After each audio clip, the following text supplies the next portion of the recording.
Mumbai Goa highway jam करून tyre जाळून ज्या असंसदीय भाषेचा प्रयोग राष्ट्रवादीचे आमचे प्रदेशाध्यक्ष रायगडचे सुपुत्र व खासदार माननीय तटकरे साहेब, त्याचप्रमाणे आमच्या मंत्री अदितीताई तटकरे व तटकरे कुटुंबीय यांच्याबद्दल जी भाषा वापरण्यात आली ती केवळ अशोभनीय, निंदनीय आणि निषेधार्ह नाहीच, पण महायुतीच्या धर्मामध्ये कुठेतरी वाकडं काहीतरी घडेल अशा प्रकारची ती वक्तव्य होती। खरं तर लोकशाहीमध्ये प्रत्येक पक्षाला आपलं म्हणणं मांडण्याचा पूर्ण अधिकार असतो। एखादा निर्णय पटला नाही तर पक्षातील व्यक्तींनी त्या पक्षाच्या पक्षप्रमुखाकडे आपलं म्हणणं मांडावं। पालकमंत्र्यांचा निर्णय हा सर्वस्वी माननीय मुख्यमंत्र्यांचा निर्णय असतो आणि त्यामुळे अशा प्रकारचं वातावरण, अशा प्रकारची वक्तव्य करून कुठेतरी महाराष्ट्रातल्या मुख्यमंत्र्यांना अडचणीत आणण्याचा प्रयत्न तर होत नाहीये ना। राष्ट्रवादीची आमची स्पष्ट भूमिका आहे की पालकमंत्र्यांचा जो काही निर्णय झाला त्यानंतर रायगड आणि नाशिकच्या पालकमंत्र्यांच्या निर्णयाबाबत जी स्थगिती देण्यात आली त्याबद्दल ज्यावेळेला माननीय मुख्यमंत्री डावोस इथनं येतील त्यावेळेला राष्ट्रवादीचे आमचे राष्ट्रीय अध्यक्ष व उपमुख्यमंत्री माननीय अजितदादा पवार साहेब त्यांच्याशी संवाद साधतील, पण पालकमंत्र्यांचा निर्णय हा सर्वस्वी मुख्यमंत्र्यांचा असतो। आणि दुःखाची बाब ही आहे की आपण ज्यांना सर्वजण ज्यांना आराध्य दैवत समजतो ते छत्रपती शिवाजी महाराजांचा स्वराज्याचा किल्ला रायगड ज्या मतदारसंघात नाही आणि छत्रपती शिवाजी महाराज, राजमाता जिजाऊ यांनी मातांचं, भगिनींचा मान सन्मान कसा ठेवावा अशी अनेक उदाहरणं असताना राष्ट्रवादीचा आमचा अभिमान महिला व बाल विकास मंत्री माननीय अदितीताई तटकरे यांच्याबद्दल पण ती वक्तव्य करण्यात आली। राष्ट्रवादी पक्षाला माननीय अदितीताई तटकरे यांच्याबद्दल अभिमान आहे। आमच्या त्या भगिनींनी आपलं कर्तृत्व केवळ मंत्री म्हणून नाही पण रायगड जिल्हा परिषदेचे अध्यक्ष ज्यावेळेला त्या झाल्या त्यावेळेला त्यांनी आपल्या कामातून आपल्या कर्तृत्वाचा ठसा उमटवला।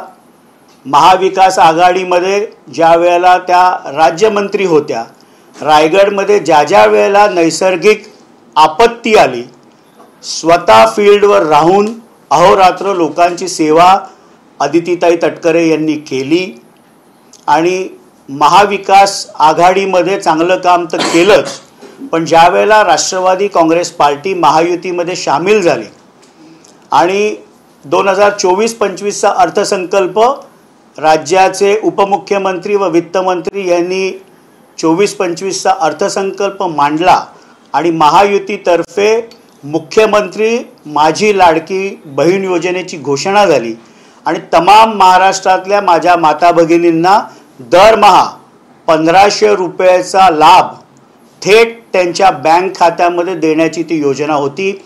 एखादी योजना घोषित झाल्यानंतर ती कार्यान्वित करणे आणि यशस्वी करणे याच्यासाठी अहोरात्र परिश्रम घ्यायला लागतात।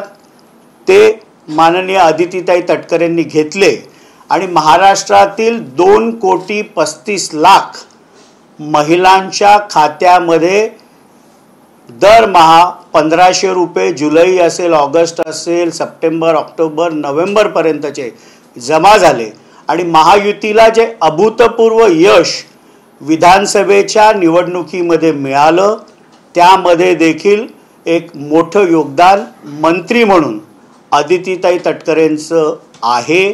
म्हणून सातत्याने गेले 2 दिवस ज्या काही अशोभनीय गोष्टी रायगड जिल्ह्यातून खास करून घडत आहेत या निषेधार्ह आहेत।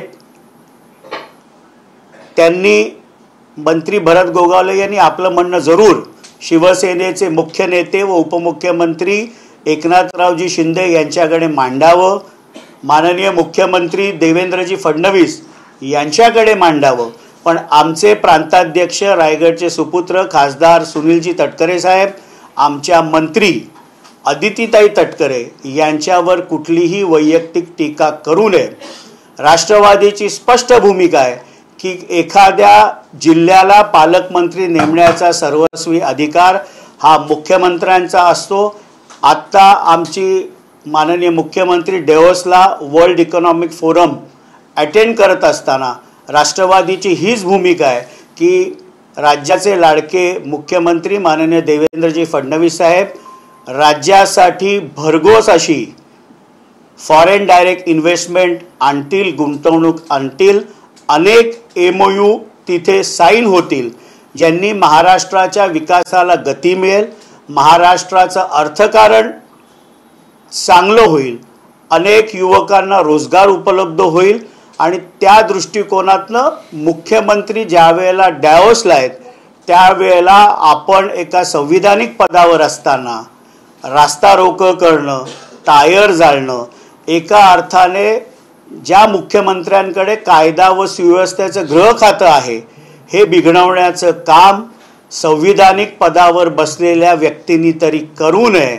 आणि ह्यापुढे प्रांताध्यक्ष खासदार सुनीलजी तटकरे साहेब आणि आमच्या मंत्री अदितीताई तटकरे व तटकरे कुटुंबियांवर कुठलीही व्यक्तिगत टीका राष्ट्रवादी काँग्रेस पक्ष खपवून घेणार नाही. तशा पद्धतीने एकनाथ शिंदे हे सुद्धा त्यांच्या गावी निघून गेलेले आहेत. या संपूर्ण प्रकरणामुळे त्यांची देखील नाराजी असल्याचं कळतं आहे. पालकमंत्री पदाची जी जबाबदारी आहे ती जेव्हा त्याची यादी बनवली होती तेव्हा महायुतीमधल्या इतर मित्रपक्षांना तेव्हा विचारात घेतलं गेलं नव्हतं का? त्याच्यामुळे हा वाद झालाय. काल भारतीय जनता पार्टीचे प्रदेशाध्यक्ष माननीय चंद्रशेखर बावनकुळे साहेबांनी स्पष्ट केलं की पालकमंत्र्यांच्या विषयी चर्चा करण्यात आली होती. जर कुठल्या प्रकारची नाराजी होती तर ती माननीय मुख्यमंत्र्यांकडे ती व्यक्त करता येऊ शकते. पण सार्वजनिक स्वरूपामध्ये सार्वजनिक ठिकाणी माध्यमांसमोर जाऊन महायुतीतला एक महत्त्वपूर्ण घटक पक्ष राष्ट्रवादी काँग्रेस पक्षाचे प्रदेशाध्यक्ष व राष्ट्रवादी काँग्रेस पक्षाच्या मंत्री महोदया यांच्या विरुद्ध सार्वजनिक स्टेटमेंट्स करणं हे अत्यंत चुकीचं आहे. एका मोठ्या मताधिक्याने महायुती सत्तेत आलेली आहे. महाराष्ट्राची जनता एका आशेने महायुतीकडे बघते आणि अशा वेळेला विरोधकांना आयतं कोलीत देणं हे संयुक्तिक नाही. पण तशा पद्धतीने भरत शेठ गोगावले यांनी याच्यापूर्वी अनेकदा त्यांची इच्छा बोलून दाखवलेली आहे मंत्रिपदाची आणि पालकमंत्री पदाची. त्यांनी वारंवार माध्यमांसमोर असतील किंवा नेत्यांसमोर असतील इच्छा बोलून दाखवलेली असताना सुद्धा अशा पद्धतीने त्यांच्यावरती अन्याय झाला असं त्यांची भावना आहे. त्यांच्यावर जर अन्याय झाला असं त्यांना वाटत असेल तर त्यांनी ती दाद शिवसेनेचे मुख्य नेते म्हणून एकनाथरावजी शिंदेसाहेब यांच्याकडे जरूर मागावी, राज्याचे मुख्यमंत्री म्हणून माननीय देवेंद्रजी फडणवीस साहेबांवर जरूर मागावी. पण याचा अर्थ त्यांनी महायुतीतील घटक पक्षाच्या प्रदेशाध्यक्षांवर व आमच्या मंत्र्यांवर वैयक्तिक खालच्या पातळीची टीका ही राष्ट्रवादी खपवून घेणार नाही. तुम्ही या संदर्भात मुख्यमंत्र्यांकडे कशी तक्रार करणार? तुम्ही त्यांना भेटणार आहात, पत्र पाठवणार आहात? नाही, डेव्होसवरनं आल्यानंतर आमचे राष्ट्रीय अध्यक्ष व उपमुख्यमंत्री माननीय अजितदादा पवार साहेब त्यांच्याशी सविस्तर चर्चा करतील. राष्ट्रवादी काँग्रेस पार्टी एक सुसंस्कृत पक्ष आहे. यशवंतराव चव्हाणांचे संस्कार आमच्यावर आहेत. त्यामुळे संवादातनं प्रश्न सुटू शकतात. पण कुठल्याही प्रकारचं सार्वजनिक वक्तव्य ज्यामुळे महायुतीला बाधा होईल हे राष्ट्रवादी काँग्रेस पक्षाकडनं होणार नाही. आणि जसं आम्ही सांगितलं की आमची प्राथमिकता हीच आहे की माननीय मुख्यमंत्री ज्या वेळेला महाराष्ट्रात नाही आहेत, डेव्होसला गेलेत, त्यावेळेला कुठल्याही परिस्थितीची कायदा व सुव्यवस्थेचा प्रश्न होईल ही राष्ट्रवादीकडनं होणार नाही. आमची हीच आशा आहे की मुख्यमंत्री जास्तीत जास्त फॉरेन डायरेक्ट इन्व्हेस्टमेंट महाराष्ट्रात घेऊन येतील. अशा प्रकारे राष्ट्रवादीची आमची ही भूमिका आहे. जशा पद्धतीने महायुतीमधला हा वाद चव्हाट्यावर आलेला त्याच्यानंतर विरोधकांकडून टीका केली जाते की सेवा करण्यासाठी नाही तर मेवा खाण्यासाठी हा वाद चालू आहे. म्हणून मी म्हटलं ना की आयतं कोलीत विरोधकांना देऊ नये हीच राष्ट्रवादीची भूमिका आहे. लोकशाहीमध्ये आपलं म्हणणं मांडण्याचा अधिकार, आपला विरोध दर्शवण्याचा अधिकार हा सर्वांना आहे. तो त्यांनी माननीय मुख्यमंत्री ज्या वेळेला येतील त्यावेळेला त्यांनी शिवसेनेने आपलं म्हणणं मांडावं. मुंबई महानगरपालिकेची तयारी एकनाथ शिंदेच्या शिवसेनेने सुरू केली आहे. परवापासून मुंबईतली त्यांची सगळी पदं जी आहेत ती स्थगित केली जाणार आहे, नवीन नियुक्त्या केल्या जाणार आहेत. तर अशा पद्धतीची काही रचना मुंबई शिर्डीच्या अधिवेशनात म्हटलं की मुंबईसारख्या शहरांमध्ये ताकद वाढवायची, असे काही वेगळे प्रयोग केले जातील का आपल्या पक्षाकडून? 2 दिवसीय शिर्डी इथे ज्या वेळेला अधिवेशन झालं त्यावेळेला आमचे राष्ट्रीय अध्यक्ष व राज्याचे उपमुख्यमंत्री माननीय अजितदादा पवार साहेबांनी आपल्या अध्यक्षीय भाषणामध्ये स्पष्ट केलं की संघटना पातळीवर विशेष लक्ष हे मुंबईकडे दिलं जाईल. मुंबईमध्ये किंबहुना येणाऱ्या सर्व स्थानिक स्वराज्य संस्थांच्या निवडणुकींच्या दृष्टिकोनातनं संघटनेला अधिक बळ देण्याचं काम हे राष्ट्रवादी काँग्रेस पक्षातर्फे करण्यात येईल. पण त्यांचा संघटनात्मक जरी विषय असला तरी अशा पद्धतीच्या रचनात्मक बदल केल्यामुळे सगळ्या नियुक्त्या रद्द केल्यामुळे फरक पडतो असं तुम्हाला वाटते का? हा जरी त्यांचा पक्षांतर्गत विषय असला तरी नाही, हा शेवटी शिवसेनेचा पक्षांतर्गत विषय आहे, त्यामुळे अधिक त्याच्यावर बोलणं उचित राहणार नाही. प्रत्येक पक्षाने कुठल्या प्रकारे आपलं संघटन वाढवावं ते बांधावं हा त्या पक्षाचा प्रश्न आहे. त्यामुळे त्याच्यावर अधिक राष्ट्रवादी काँग्रेस पक्ष म्हणून शिवसेनेच्या संघटनात्मक पुनर्बांधणीवर किंवा स्थगितीवर बोलणं संयुक्तिक राहणार नाही. रायगडच्या पालकमंत्री पदासाठी राष्ट्रवादीचा आग्रह कायम असेल का? तशा पद्धतीने नाराजी त्यांनी व्यक्त केलेली, आंदोलन केलेले आहेत, तरी सुद्धा आदिती तटकरे यांना हे पुन्हा जबाबदारी मिळावी यासाठी राष्ट्रवादीचा प्रयत्न असणार का? नाही, 100% आम्ही माननीय मुख्यमंत्री आल्यानंतर आमची जी काय बाजू आहे ते माननीय अजितदादा पवार साहेब मांडतील. मुख्यमंत्री साहेब जो निर्णय घेतील तो राष्ट्रवादी काँग्रेस पक्षाला मान्य असेल. तुमची दावा कायम आहे का की तुमच्याकडेच मिळावं म्हणून तुमच्या? आता झेंडावंदन तर आदितीताई तटकरेंच्याच हस्ते होणार आहे ना 26 जानेवारीचं. त्यामुळे आम्ही आमचं म्हणणं ज्याप्रमाणे रायगडचं पालकमंत्रीपद देण्यात आलं त्याच्यानंतर त्याला स्थगिती देण्यात आली, आमचं म्हणणं माध्यमांसमोर न मांडता मुख्यमंत्री डावून आल्यानंतर पक्ष म्हणून आमचं म्हणणं माननीय अजितदादा पवार साहेब मांडतील. लोकसभेच्या निवडणुकीच्या वेळी आणि विधानसभेच्या निवडणुकीच्या वेळी सुद्धा भरत गोगावले यांनी जशा पद्धतीने रायगडच्या मतदारसंघामध्ये सुनील तटकरे यांच्यासाठी काम केलेलं होतं, तेव्हा अशी एक चर्चा होती की येणाऱ्या काळामध्ये जेव्हा सरकार बनेल तेव्हा भरत गोगावले यांना तटकरेंकडून मदत केली जाईल किंवा त्यांचा मार्ग मोकळा होईल या दृष्टीने ते तेव्हा मदत करत होते. लोकसभेला आणि विधानसभेला नेहमी मतदाराचा पॅटर्न वेगळा असतो. 2019ला ज्या वेळेला लोकसभेच्या निवडणुका झाल्या, फार मागे जात नाही, त्यावेळेला घवघवीत असं यश महायुतीला मिळालं. शिवसेना त्यावेळेला एकसंघ होती, भाजप एकसंघ होती. 23 खासदार भाजपचे निवडून आले, 19 खासदार शिवसेनेचे निवडून आले. पण 6 महिन्यानंतर ज्या वेळेला विधानसभेची निवडणूक झाली त्यावेळेला भारतीय जनता पार्टीचे 105 आमदार आले, शिवसेनेचे 56 आले, राष्ट्रवादी काँग्रेस पक्षाला ज्याला 2019मध्येच म्हणत होती लोक 15-20च्या वर आमदार येणार नाहीत, 53 आमदार निवडून आले आणि काँग्रेसचे 44 आमदार निवडून आले. त्याच्या उलट 2024ची ज्या वेळेला लोकसभेची निवडणूक झाली त्यावेळेला महाविकास आघाडीचे 31 खासदार निवडून आले, महायुतीचे 17 खासदार निवडून आले. पण विधानसभेमध्ये चित्र पूर्णपणे वेगळं होतं.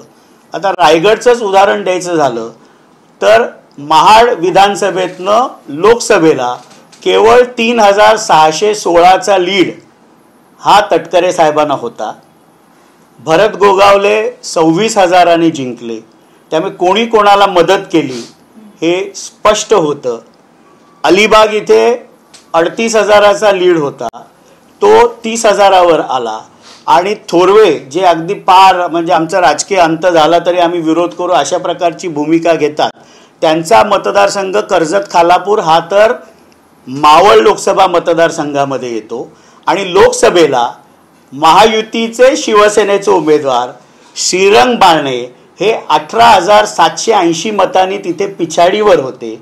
मग मनोहर थोरवेंनी युतीचे शिवसेनेचे उमेदवार श्रीरंग बारणे यांचं काम केलं नाही याच तर्कावर यावं लागेल.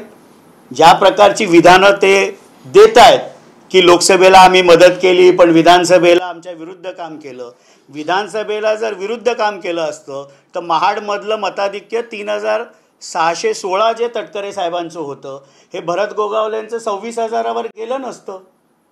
आणि मनोहर थोरवे तर 18,780 मतांनी तिकडे श्रीरंग बारणे पिछाडीवर आहेत. त्यामुळे नेहमी लोकसभेला मतदानाचं टक्केवारी पॅटर्न वेगळा असतो, विधानसभेला वेगळा असतो. आणि रायगडच्या विकासामध्ये माननीय तटकरे साहेबांचं योगदान कोणी नाकारू शकत नाही. अगदी काल परवा लांब पल्ल्याच्या गाड्यांना माणगाव इथे स्टॉप देण्यापर्यंत ते काल सह्याद्री अतिथीगृहामध्ये GM central railway, MD Konkan railway आणि तिथल्या प्रश्नाबद्दल अधिकाऱ्यांनी तटकरे साहेब घेत असतात. गेले 40 वर्ष सार्वजनिक जीवनामध्ये तटकरे साहेब आहेत आणि रायगडच्या विकासामधलं योगदान किंवा अदिती तटकरेंचं योगदान कोणीही नाकारू शकत नाही.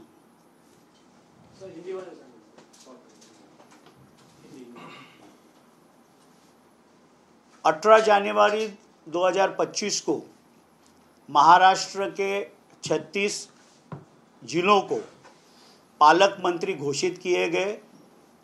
उस प्रकार का शासन निर्णय आया, लेकिन उसके तुरंत बाद रायगढ़ और नासिक के बारे में शिवसेना ने नाराज़गी जताई.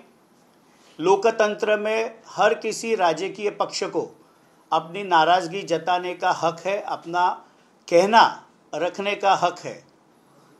खास करके रायगढ़ से शिवसेना के तीनों विधायक और मंत्रीगण भरत गोगावले ने जिस प्रकार से जिस भाषा का उपयोग राष्ट्रवादी कांग्रेस पार्टी के हमारे प्रांताध्यक्ष और वहाँ के सांसद सुनील जी तटकरे और हमारी महिला व बाल विकास मंत्री अदिति ताई तटकरे के बारे में जो शब्दों का प्रयोग आंदोलन करते वक्त किया गया, वो न ही केवल अशोभनीय था, निंदनीय था, पर निषेध के लायक है. राष्ट्रवादी कांग्रेस पार्टी की ये स्पष्ट भूमिका है कि पालक मंत्री पद का निर्णय ये माननीय मुख्यमंत्री देवेंद्र जी फडणवीस साहब के स्तर पे लिया जाता है. अगर उनकी कोई नाराज़ी है तो पार्टी में वो शिवसेना के उनके मुख्य नेता उप मुख्यमंत्री एकनाथराव जी शिंदे साहब को कह सकते थे, मुख्यमंत्री जी को कह सकते थे, लेकिन हमारे शीर्ष नेतृत्व प्रांताध्यक्ष और हमारी मंत्री अदिति तटकरे जी के बारे में अभद्र टिप्पणी करने का उन्हें कोई हक नहीं है. हम राष्ट्रवादी की ये भूमिका स्पष्ट है कि पालक मंत्री पद का जो निर्णय माननीय मुख्यमंत्री देवेंद्र जी फडणवीस साहब ने लिया है, उसके बारे में किसी बात पे हमें असहमति है तो दावोस से आने के बाद उस पर हम उनके मिलके हमारे नेता उप मुख्यमंत्री अजीत दादा पवार साहब उनसे बात करेंगे. हम यही हमारी प्राथमिकता है कि मुख्यमंत्री देवेंद्र जी फडणवीस जो दावोस गए हैं वर्ल्ड इकोनॉमिक फोरम के लिए, ज़्यादा से ज़्यादा फॉरेन से वो डायरेक्ट इन्वेस्टमेंट लाए, जिससे महाराष्ट्र के विकास को गति मिले, महाराष्ट्र के अर्थकारण में बढ़ोतरी हो, युवाओं को रोजगार मिले. यही हमारी आज के तारीख में अपेक्षा है और हमारी ये स्पष्ट भूमिका है कि पालक मंत्री के बारे में जो भी निर्णय मुख्यमंत्री देवेंद्र जी फडणवीस लेंगे वो हमें मंजूर रहेगा. सर, एक महत्त्वाचा प्रश्न आहे की महायुतीमध्ये 3 पक्ष आहेत, शिवसेना, भाजप आणि राष्ट्रवादी.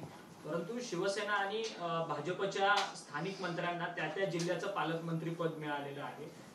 अजित पवारांना फक्त पुण्याचं त्यांना स्थानिक पालकमंत्री पद मिळाले. इतर जे मंत्री आहेत राष्ट्रवादीचे त्यांना मात्र तशी कोणतीही संधी नाहीये. नाशिकमध्ये सर्वाधिक तुमचे आमदार असताना तिथे पालकमंत्री नाहीये. म्हणून मी म्हणालो ना सुरुवातीलाच की पालकमंत्री पदाचा निर्णय हा सर्वस्वी मुख्यमंत्री देवेंद्रजी फडणवीस साहेबांची असतो.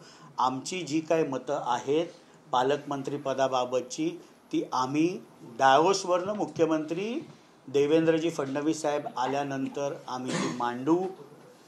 राष्ट्रवादीच्या 9 कॅबिनेट आणि 1 राज्यमंत्र्यापदापैकी आम्हाला 8च कॅबिनेट मंत्र्यांना पालकमंत्रीपद मिळाले.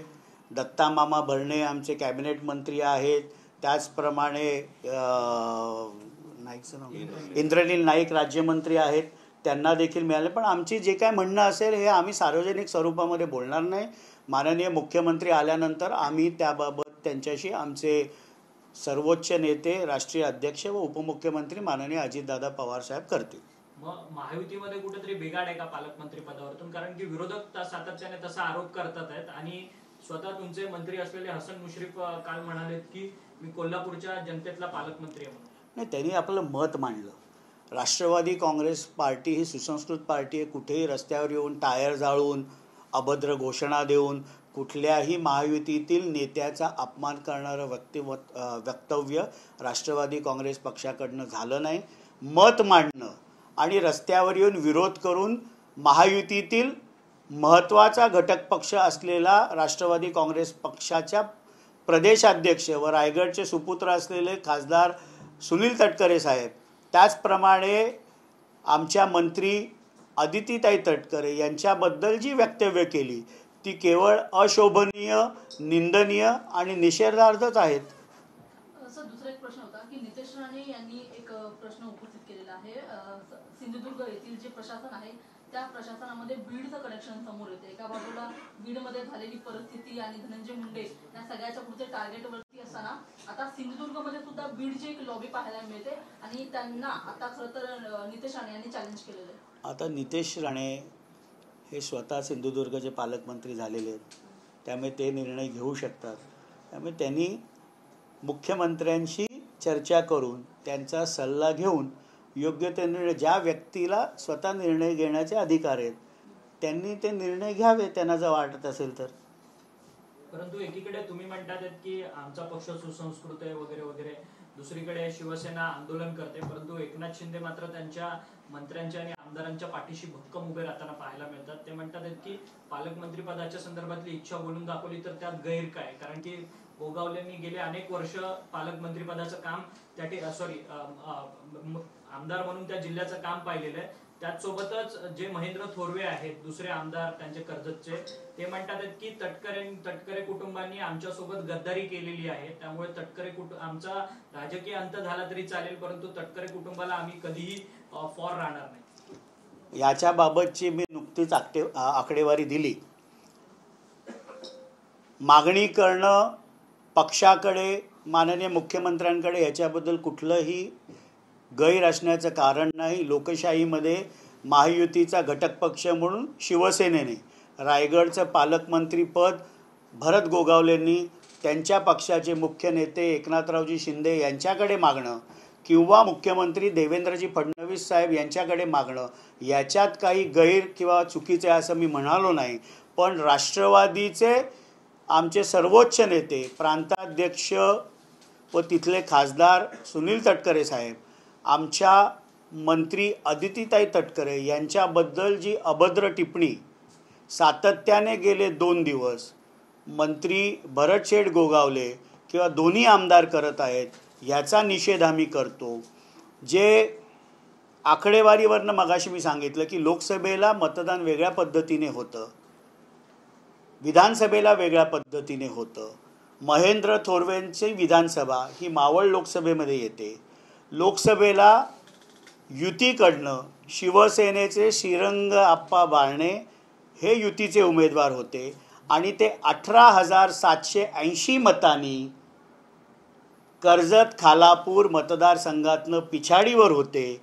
म्हणजेच महेंद्र थोरवे यांनी युतीचे उमेदवार, शिवसेनेचे उमेदवार श्रीरंग आप्पा बारणे यांचं काम केलं नाही या निष्कर्षावर यावं लागेल. आणि लोकसभेला महाड विधानसभेतनं खासदार सुनील तटकरे साहेबांना केवळ 3,616चा लीड होता आणि भरतशेठ गोगावले हे 26,582 मतांनी मताधिक्याने जिंकले. म्हणजे तटकरे साहेबांनी त्यांचं काम केलं, मार्जिन वाढली का कमी झाली. अलिबागमध्ये तटकरे साहेबांना 38,000चा लीड होता, तो 30,000वर आला. तिथे अपक्ष एक उभा होता. पण नेहमी लोकसभेला, जसं 2019च्या लोकसभेचं मी उदाहरण दिलं, 2019च्या लोकसभेला 23 खासदार BJPचे, 19 खासदार शिवसेनेचे निवडून आले. विधानसभेला तशा प्रकारचं यश युतीला मिळालं नाही. 2024च्या लोकसभेमध्ये महाविकास आघाडीला यश मिळालं, 31 खासदार त्यांचे निवडून आले, 17 आमचे निवडून आले. पण विधानसभेला अभूतपूर्व असं यश हे महायुतीला मिळालं.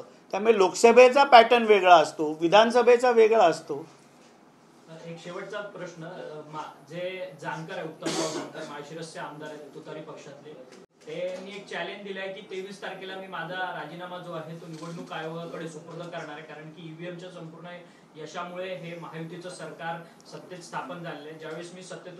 ज्यावेळेस मी राजीनामा देईल त्यावेळेस अजितदादा सत्तेतून पाय उतार होतील असं चॅलेंज त्यांनी दिलं. माझं जेवढं सामान्य ज्ञान आहे, आमदारकीचा राजीनामा द्यायचा असतो तो विधानसभेच्या अध्यक्षांकडे द्यायचा असतो. त्यामुळे त्यांना जर खरंच राजीनामा द्यायचा असेल तर लवकरात लवकर त्यांनी राहुल नार्वेकरांकडे जाऊन राजीनामा द्यावा.